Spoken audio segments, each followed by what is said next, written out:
B Korean War survivor.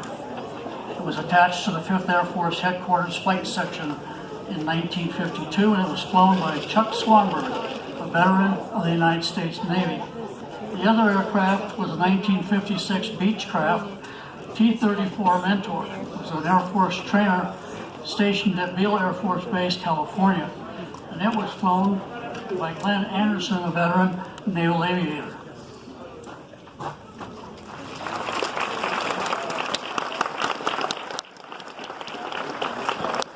The Dukes are now going to play the service hymn, so when you hear your branch, please stand up proudly and ignore any cheap shots I take.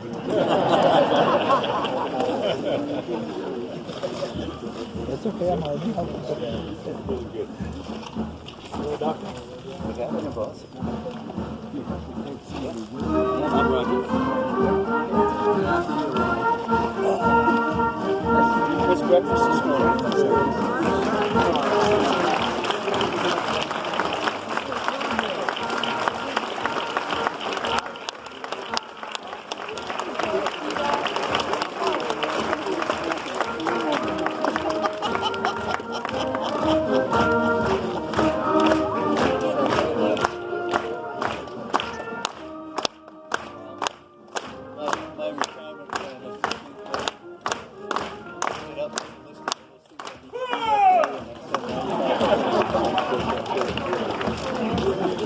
Who's that loudmouth? You'll figure it out. I'm a fire. That's okay.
Everybody wrote in, I just want to make sure he woke up and put up.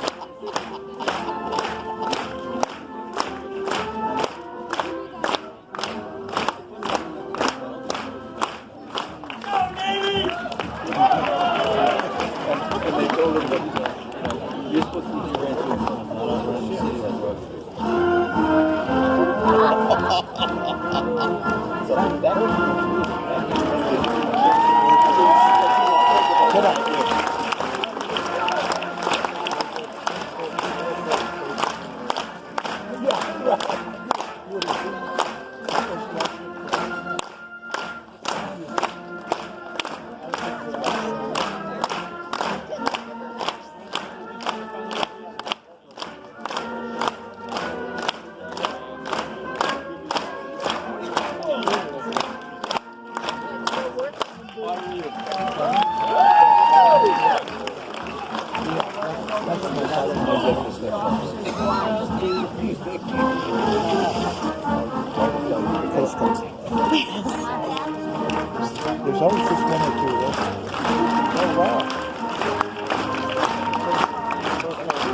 You need help, talk to Steve McCall, because he used to work down there. But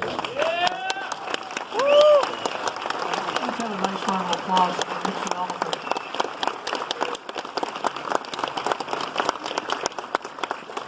Good morning. Mayor Killer, Congresswoman Lujan Grisham, distinguished guests, ladies and gentlemen, boys and girls. My name is Ken O'Keefe. I'm the president of the United Veterans Council of New Mexico and your host for today's activities. Welcome to the New Mexico Veterans Memorial. Should you have need of the facilities, they're that way, my left or towards the mountains. What do you suppose people do without mountains?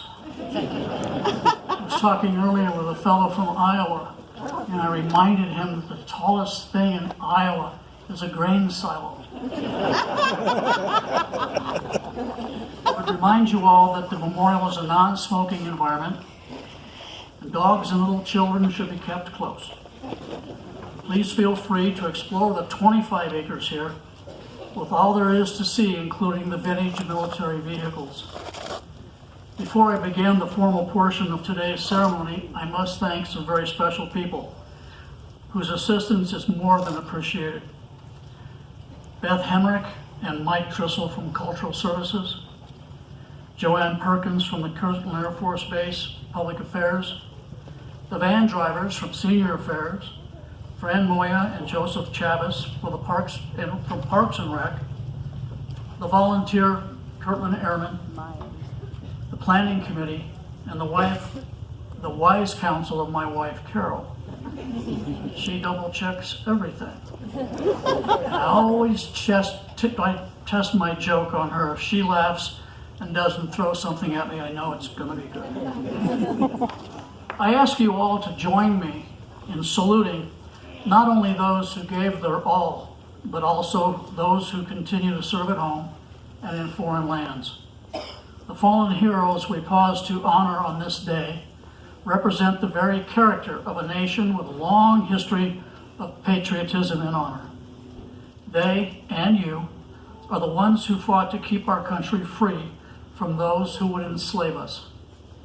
For those of us who bear the scars of war, yet survive, Memorial Day has a special meaning and sentiment as we honor those who fought at our side but did not return. Today, my Purple Heart Chapter 1966 would like to honor 4 of our Gold Star bombs with ceremonial corsages. And I'd ask my daughter Devin if she'd do the honors.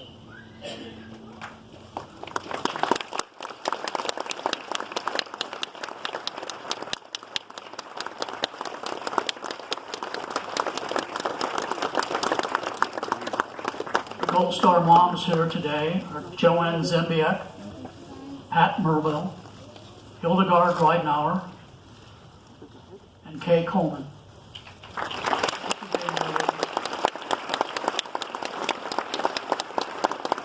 It may get kind of warm before we finish today, and there is water available. I don't know if you got it on the way in, but if you ask somebody real nicely, I'm sure we can get a bottle to you. It's just water. Kirtland Honor Guard, post the colors.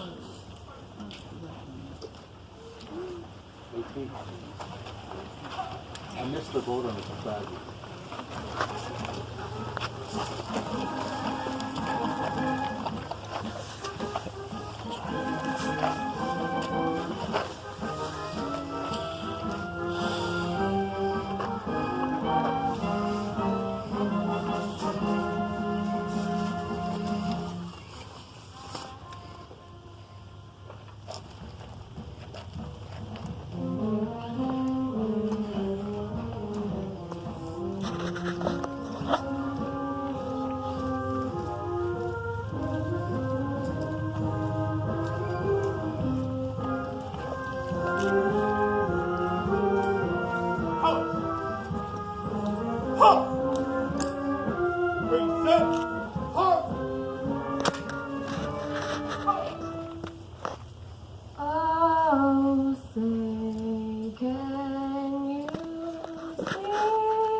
Colors.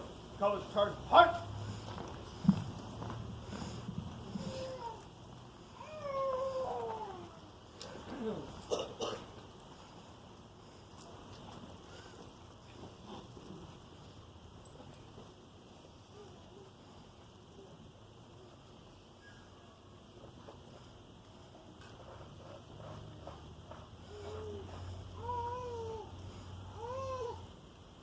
If I look like a proud grandfather, I am. Please be seated. Chaplain. The invocation will be offered this morning by Chaplain Lieutenant Colonel Darren Duncan. Would you bow with me in prayer? Father, we see in our world in many faces, faces of peace and faces of war, faces of plenty and faces of want, faces of joy and faces of sadness. In times past, when the faces of courage and sacrifice were needed, we were blessed with men and women who offered their lives and did not doubt that it was right. Today in this ceremony, we remember them. We remember and give thanks for those who have cherished freedom and liberty more than life. As we recall with thanksgiving the soldiers, sailors, Marines, Coast Guardsmen, and airmen who have lost their lives in defense of America, let us rededicate our lives to the ideals for which they paid the supreme price. Their legacy is our birthright and our responsibility. Help us so to perform the mission placed in our hands that generations yet unborn will continue to enjoy the freedoms we hold dear. Grant us skill, dedication, and courage for the daily tasks of maintaining the bright torch of liberty. By your grace and by your power, let us mount up as eagles, run and not grow weary, walk and not faint, that our land may ever exist in peace and security. Help us, Lord, to show our gratitude by sharing the face of freedom with others. We can do no less for those who have done so much for us. For we ask and pray these things in your holy name. Amen. Amen. Thank you, Chaplain.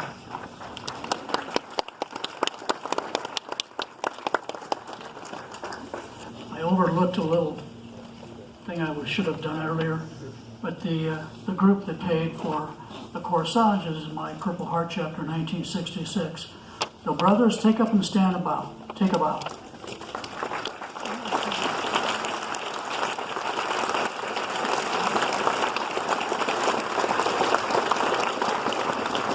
I sometimes refer to Purple Heart recipients as the guys that didn't duck in time. Team Kirtland Airmen, post the state colors.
Thank you, Airman.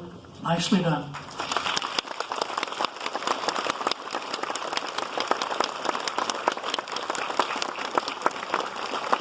Several years ago, I made fun of some of the marching quality of the Air Force folks. And it was a booming voice that came from in the back and reminded me, the Air Force flies, they don't march. If you ever see two sailors walking down the street and they're in step, it's a mistake.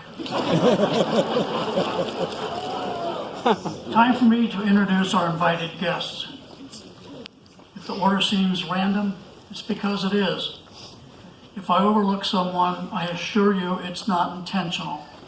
I saw a few folks that weren't on my list, and I am forever sorry. Mayor Tim Keller, Congresswoman Michelle Lujan Grisham, Colonel Richard Gibbs, Commander of the 377th Air Base Wing, Colonel Brenda Cartier, Commander of the 58th Special Operations Wing, and soon to be a Brigadier General.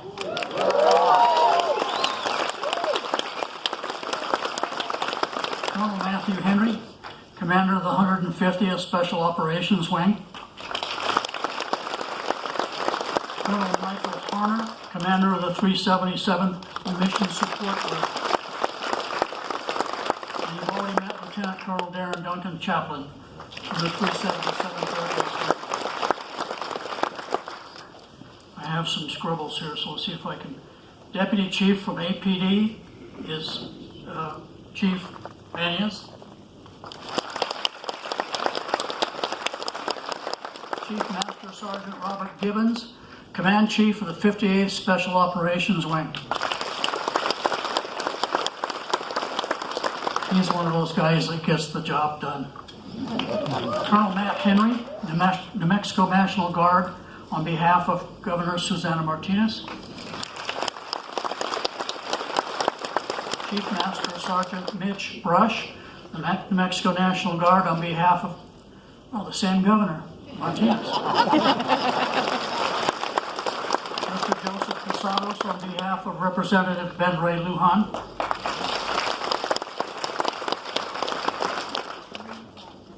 Linda Stover, counting something. Okay. Oh, mercy. State Treasurer Tim Eichenberg.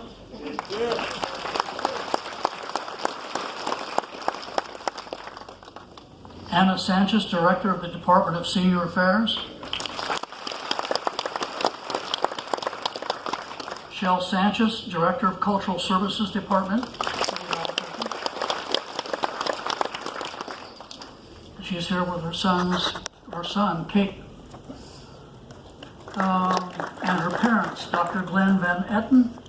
He's a veteran of the Oklahoma National Guard and U.S. Army Reserves. And his wife, Carlene.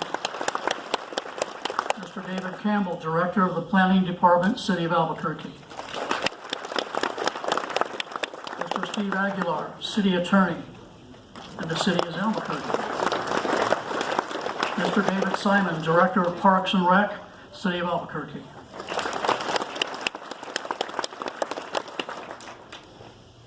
Hannah Bundy, representing Senator Heinrich.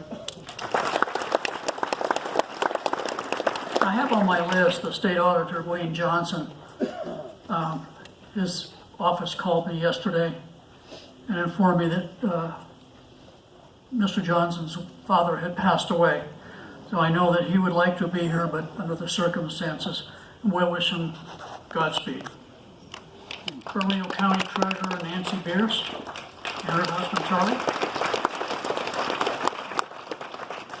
On Veterans Day, I said this next person wasn't here, when in fact he was. And he is again. Bernalillo County Sheriff Manny Gonzalez. Albuquerque City Councilor Trudy Jones. City Councilor Ken Sanchez. and Cynthia Martinez.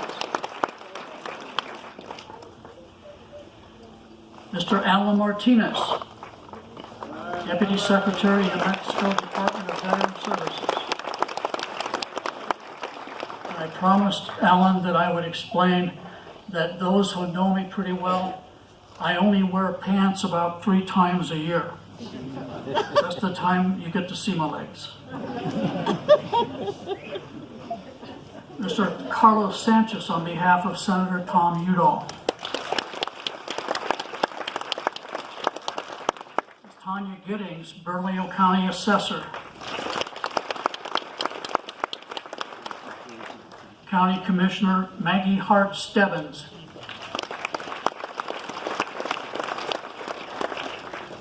Mr. John Jones, Navy veteran, candidate for District 30 House of Representatives. His wife Janice Arnold Jones, who's a candidate for Congress.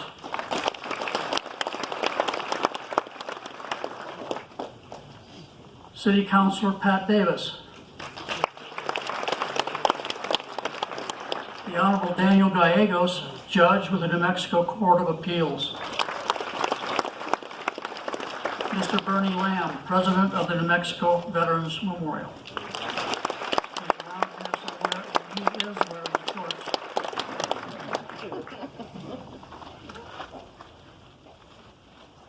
We come to part of the program now where we listen to remarks from a couple of remarkable men.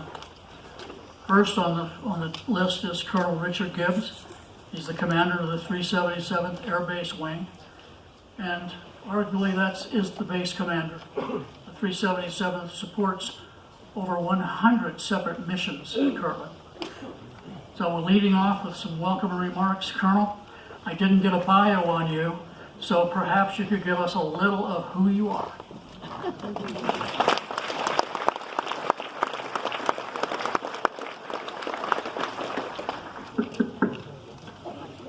Thanks, Ken. So, bio, I'm an airman. I'm proud to serve. I'm an Air Force brat. Glad to be back and proud to be a member of the Albuquerque community. I think that's all we need on that. You know, I'm honored to be here to speak this morning. This is such a beautiful place for us to gather on this day of remembrance. I'd like to thank all of our special guests in attendance. Ken gave me about 5 minutes, so I'm not going to welcome everybody again because I'd run out of time to say the things I do want to say about our fallen. I would like to thank all of the volunteers who regularly take care of such a wonderful place, this Memorial Park. I'd also like to thank all the volunteers who made today's event a reality. At the conclusion of the ceremony, I would encourage you, as Ken did, to take some time and proceed through the park and take some time to reflect. Thanks to all of you for joining together today to commemorate the sacrifices of our countless fallen warriors throughout the history of our United States of America. This occasion cannot pass without serious contemplation. For me, on this Memorial Day, I think of several people. My grandfather, who served in the Navy in World War II. Only shortly before his death was he able to share with me the stories of loss from that day and from many other less famous days during the war. I also think of my dad. He was an airman who served in Vietnam. As a young boy, I found in a box of his keepsakes his fighter squadron Christmas card. And on that card listed all the names of his squadron mates. I thought it odd at the time that many of the names were crossed out. I later discovered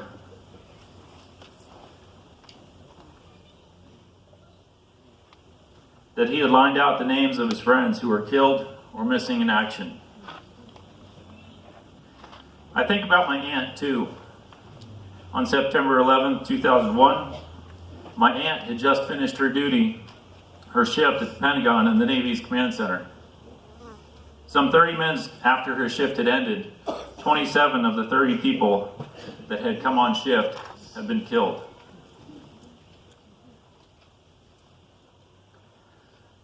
Many of us in attendance at some point had to consider the very real possibility that we could be called upon to make the ultimate sacrifice in defense of our nation, in defense of our loved ones, our friends, our values, our principles.